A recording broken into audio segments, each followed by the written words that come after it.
Hey fashion lovers, welcome to the Fashion Try-On. If you want to support our channel, please be sure to like and subscribe.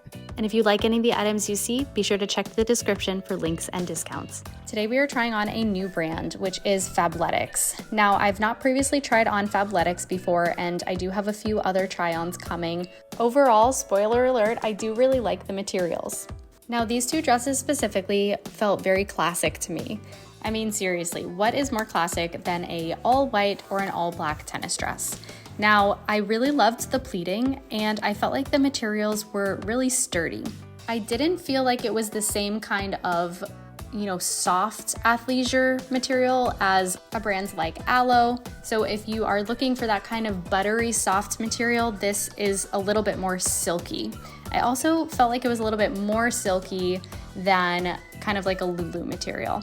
That being said, I really did like it. It felt really airy. I kind of really liked the illusion of the shorts being, a little bit more opaque underneath a more translucent skirt.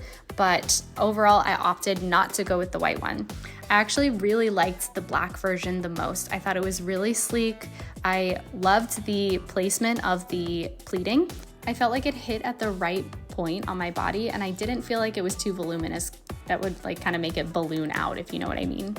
Overall, I felt like this was a good first experience with Fabletics. Let me know what you think in the comments below. Do you like Fabletics? Do you want to see more try-on hauls from Fabletics? Thanks so much for watching and be sure to subscribe.